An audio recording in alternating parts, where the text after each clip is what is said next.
Assalamualaikum warahmatullahi wabarakatuh.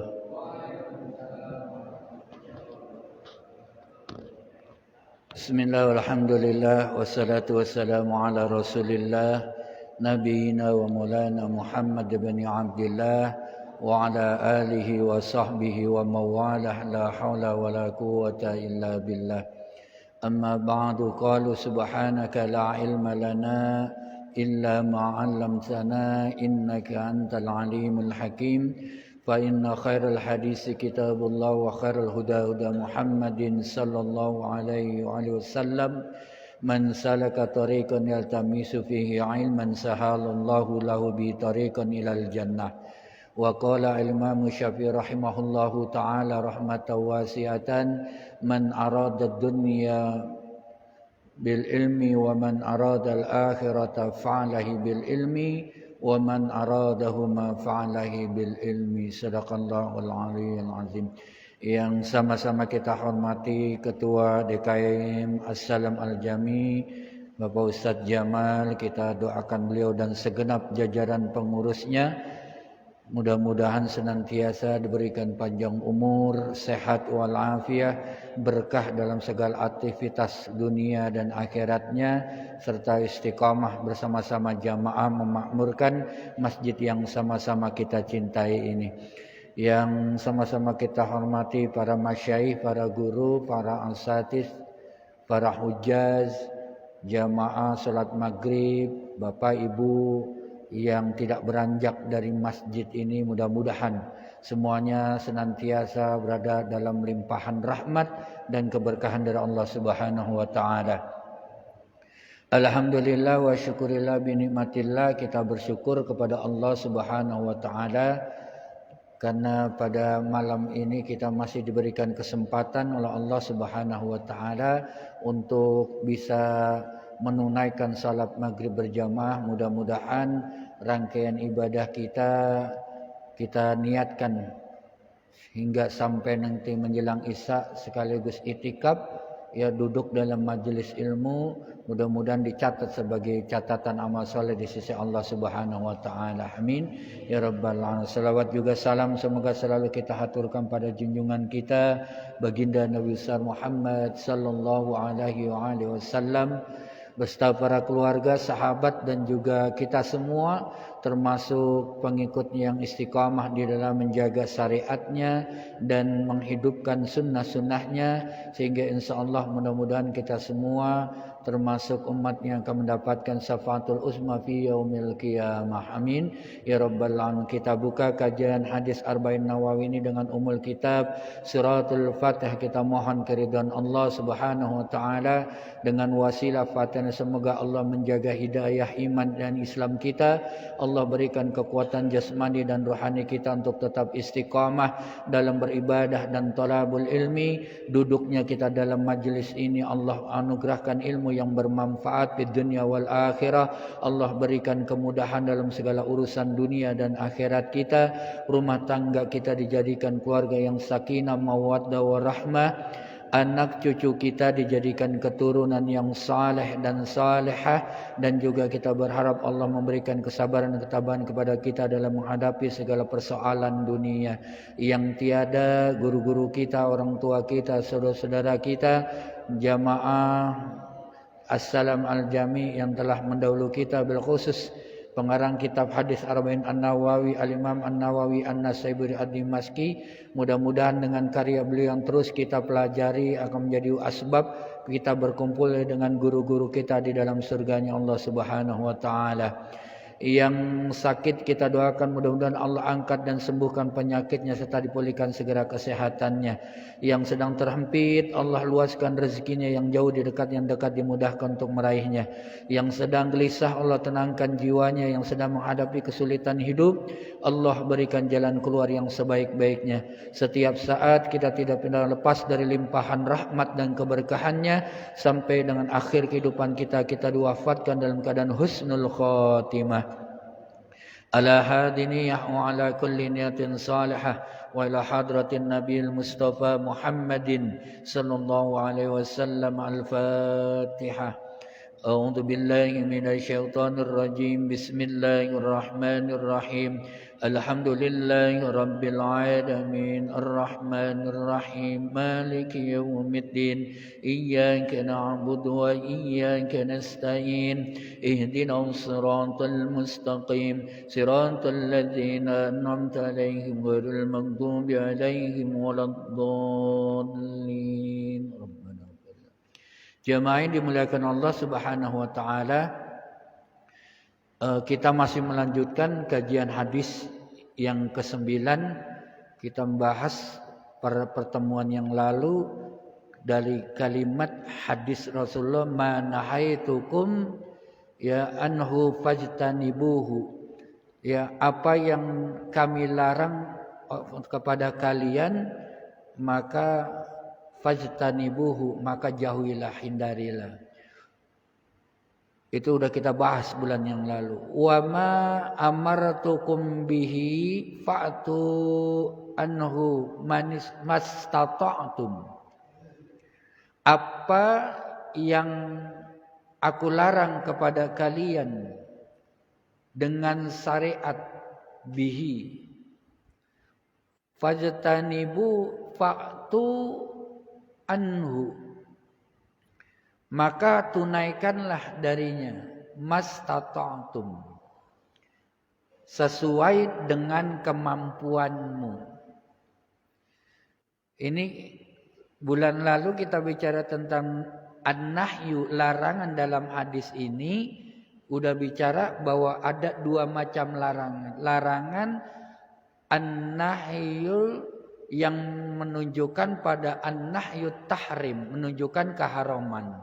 Yang kedua an-nahyul karahah, larangan yang menunjukkan sifat kemakruhan. Begitu juga ini yang namanya amartukum, perintah. Nabi memerintahkan kepada kita juga dalam dua bentuk. At-tizamul amru.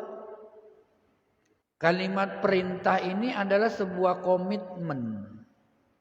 Komitmen kita untuk memenuhi perintahnya di dalam syariat.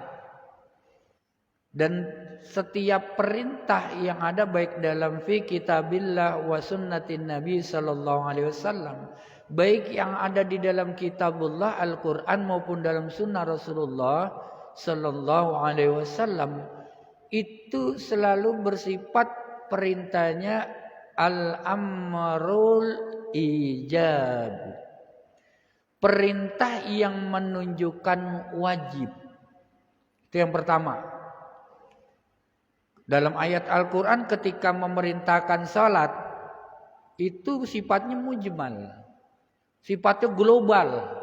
Hakimis sholat, kan begitu. Dirikan salat. Allah perintah cuma perintah salat. Di dalam perintah Allah tentang mendirikan salat, itu ada perintah yang menunjukkan hukumnya juga wajib, ada juga yang hukumnya mandub, sunnah.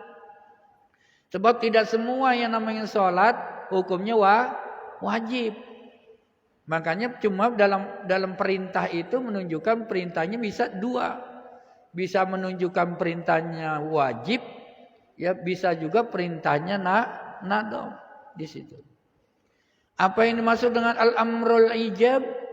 Perintah yang menunjukkan sifatnya wajib. Ulama memberikan penjelasan termasuk Syekh Muhammad Burhanuddin As-Sihab.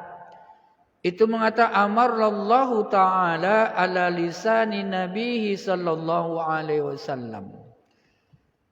Yani apa yang telah Allah perintahkan melalui lisannya Nabi Muhammad sallallahu alaihi wasallam al-muslimina, kepada kaum muslim atau umat Islam di situ. Ayyaqumu bitasrifati,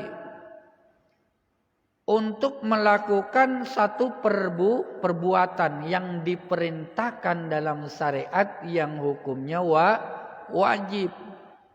Maka kalau perintah itu menunjukkan sifatnya atau bersifat wajib,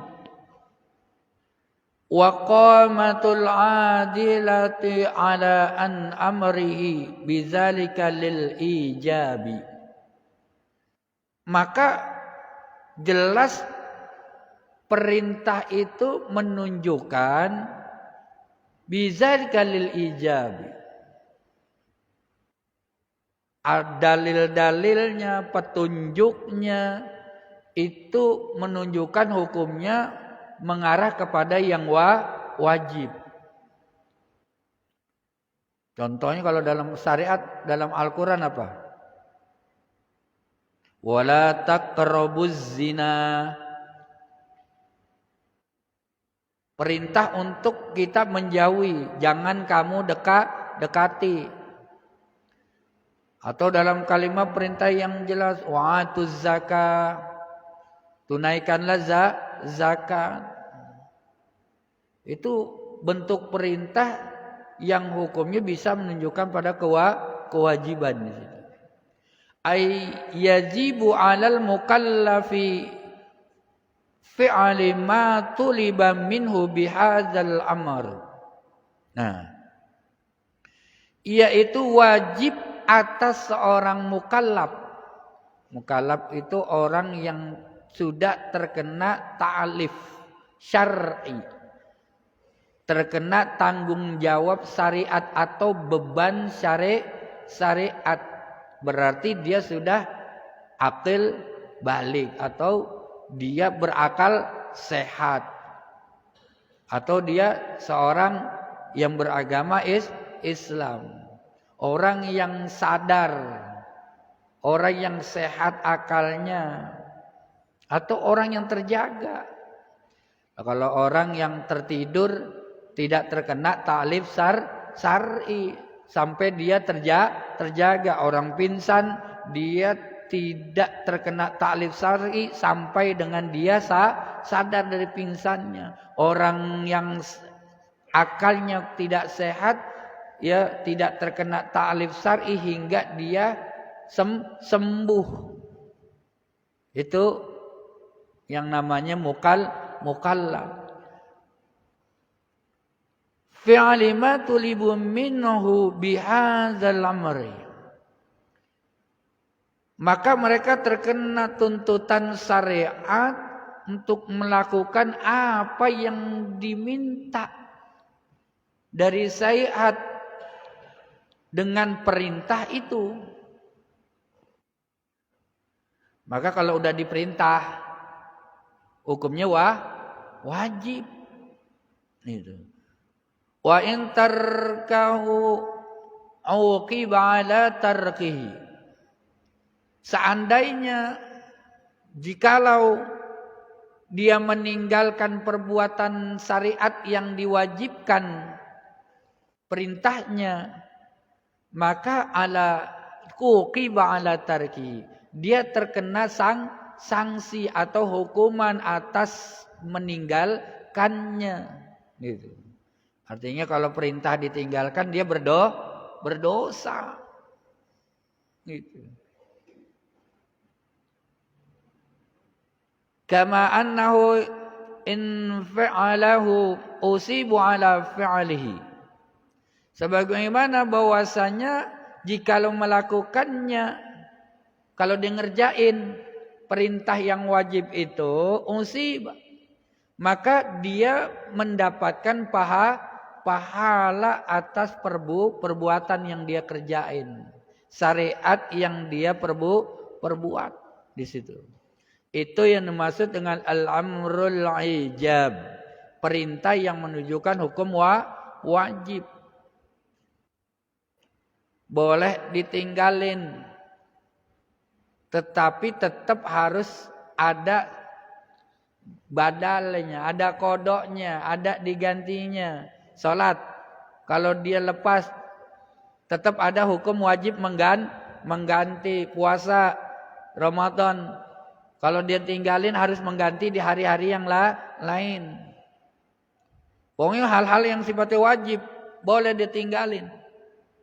Haji Jikalau dia mampu, dia punya harta, tapi dia tidak bisa melakukan perjalanan karena sebab terhalang perjalanannya tidak aman, yang bisa membahayakan dirinya, maka ya waktunya bisa diganti. Kalau dia nggak bisa berangkat tahun ini, tahun besok dia berangkat, gitu. Jadi tetap ada kewajiban syariatnya yang dikerjain. Itu yang namanya perintah wajib. Nggak boleh sholat kalau nggak bisa berdiri, dia harus sholatnya duduk. Nggak boleh ditinggalin. Nah itu kalau yang kaitan dengan perintah. Ya seperti hal yang tadi disebut sholat, zakat, haji dan lain sebagainya. Yang kedua, amaran nadab. Perintah yang bersifat nadab atau mandub. Nah, istilah nadab ini nadab, mandub ini banyak istilah yang digunakan oleh para fuqaha.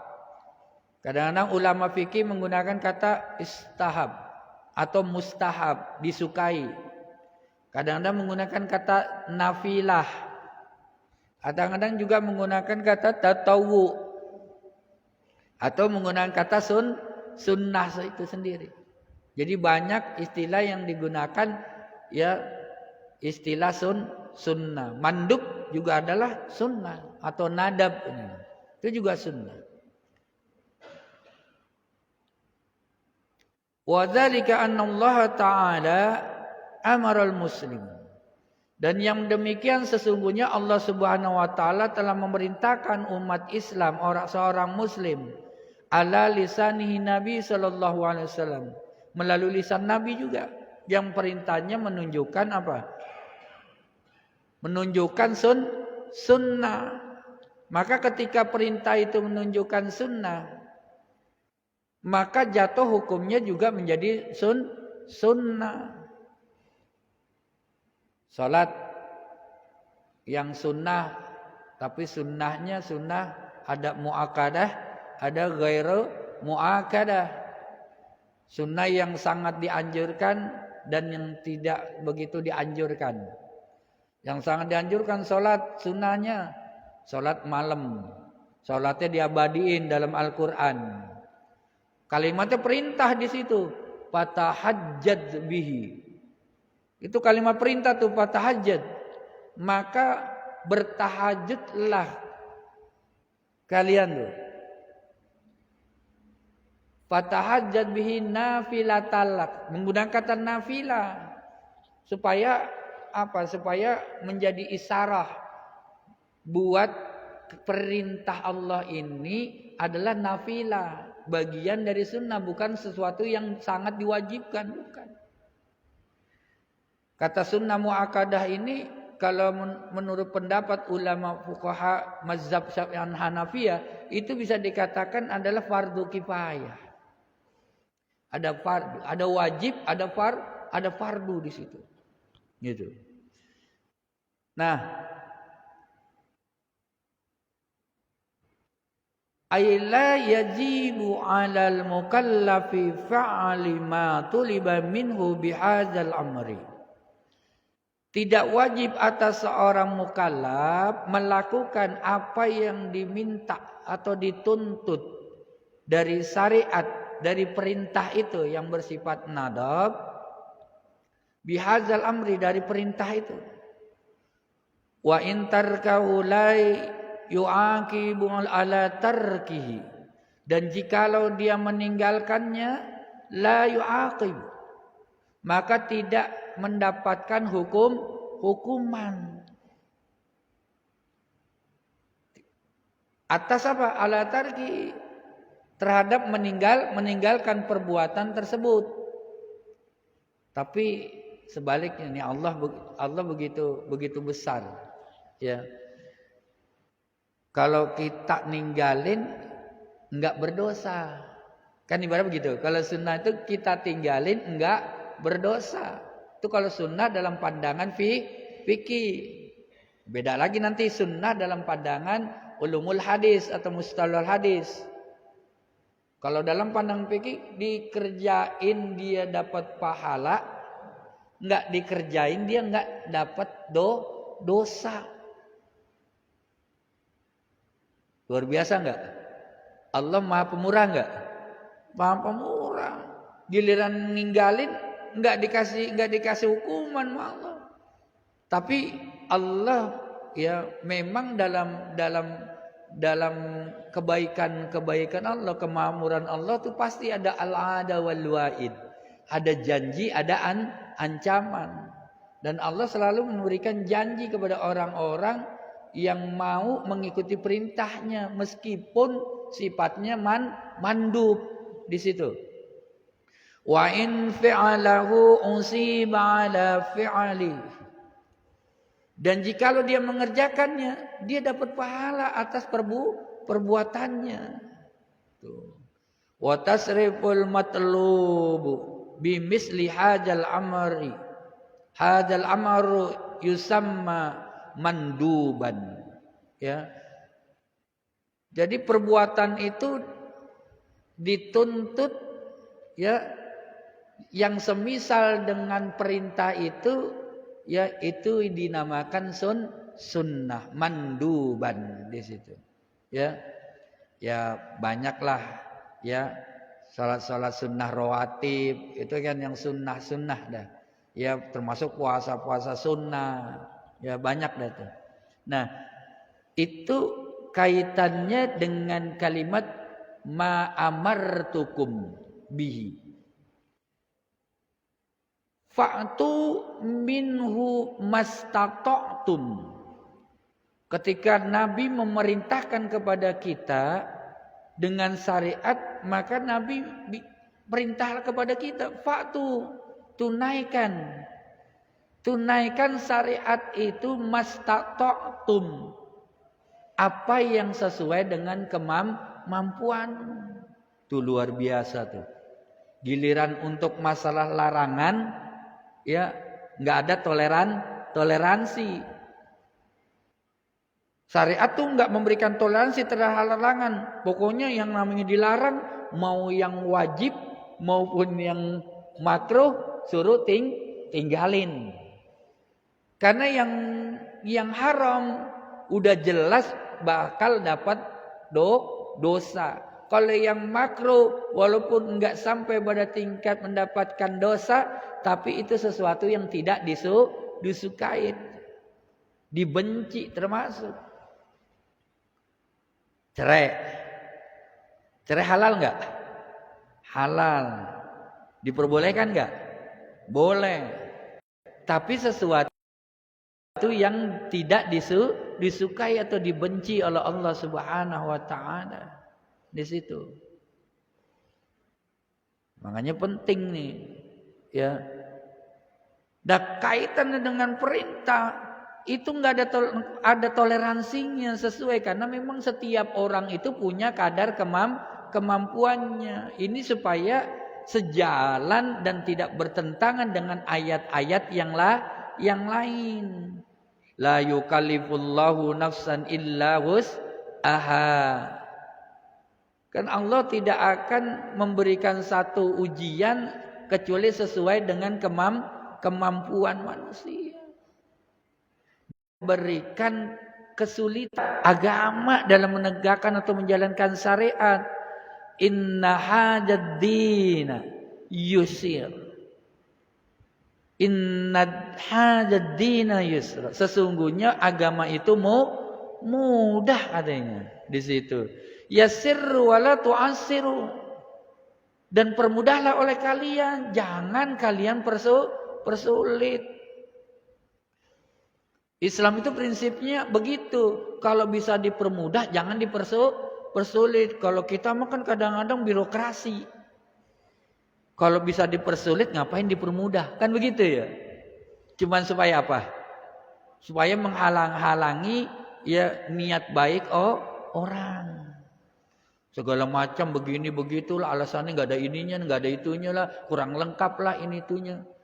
Padahal ujung-ujungnya apa? Duit katanya. Ya, kan kadang-kadang birokrasi begitu ya.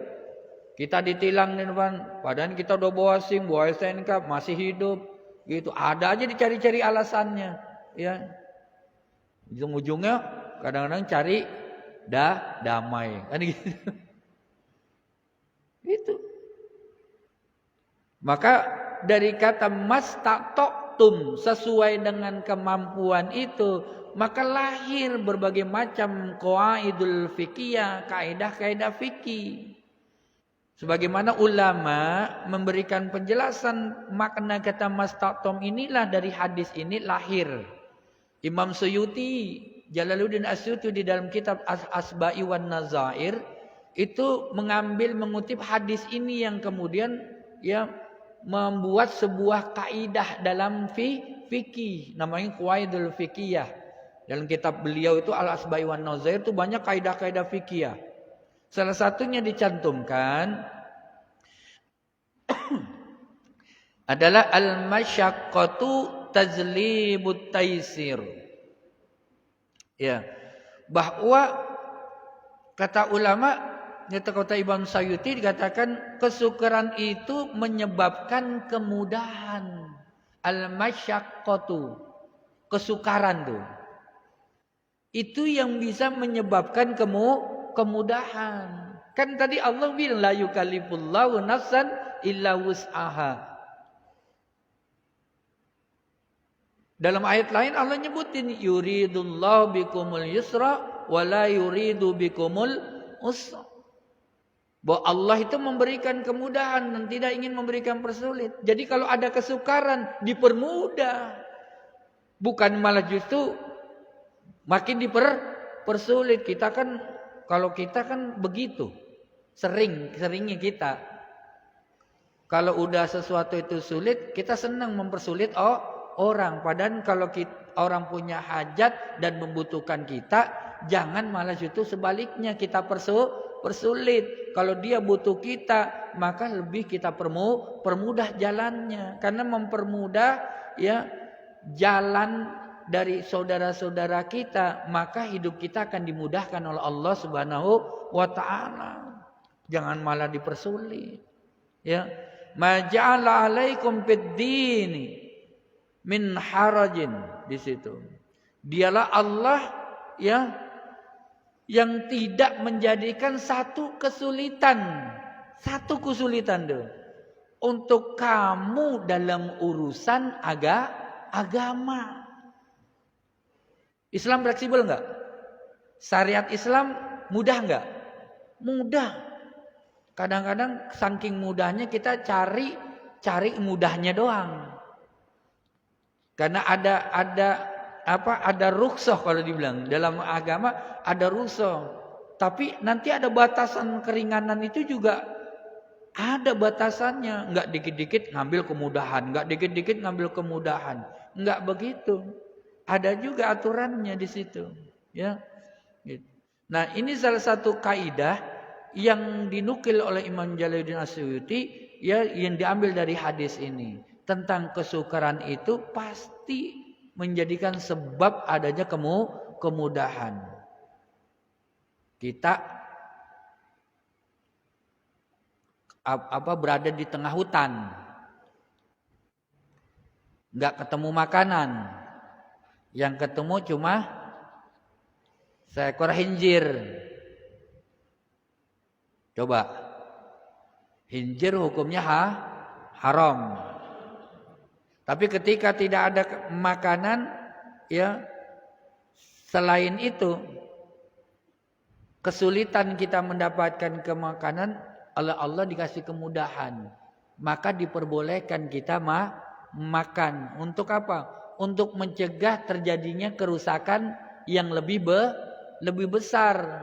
Jadi mencegah kerusakan itu lebih didahulukan. Itu juga menjadi masuk dalam kaidah fikih. Dar'ul mafasid muqaddamun ala jalbil masalih. Mencegah kerusakan itu didahulukan atas manfaatnya. Jalbil masalah, atas satu manfaat, tapi manfaatnya kecil. Manfaatnya kecil daripada kerusakan yang ditimbulkannya di situ. Ya. Wa wada'al fuqaha hadzal qaidah. Nah, kaidah yang ini yang tadi yang disebutin ya tentang kesukaran ya itu menyebabkan kemudahan, itu menjadi prinsip yang dipakai oleh banyak ya. Kalau misalkan nggak ada air, nggak nemuin air, mau toharo ya, boleh nggak pakai yang lain? Boleh dengan cara tamun. Tapi kalau memang tidak ada sedikit pun air, jangan mentang-mentang airnya cuma segelas, air cuma sakua buat wudu ya. Ini istilahnya menurut pandangan dia nggak cukup buat membasuh anggota-anggota wudu yang wajib. Maka dia lebih memilih tayamum. Itu enggak masuk dalam kategori yang tadi al-masyaqqatu, kesukaran. Enggak bisa tazlibul taysir, enggak bisa masuk di situ karena ada batasannya. Maksudnya kalau mau ngambil tayamum, kalau enggak ada sedikit pun air. Tapi kalau ada air segini, kita wudu anggota wajib walaupun enggak terpenuhi, artinya enggak cukup buat membasuh anggota yang wajib, boleh pakai air ini kemudian dilanjutkan dengan tayamum. Caranya begitu. Jadi memanfaatkan dulu air yang ada. Bukan ngukur dengan ngukur enggak cukup tapi belum dipakai, udah buru-buru pakai tayamum. Gitu. Itu maksud batasan yang diperbolehkan di situ. Gitu.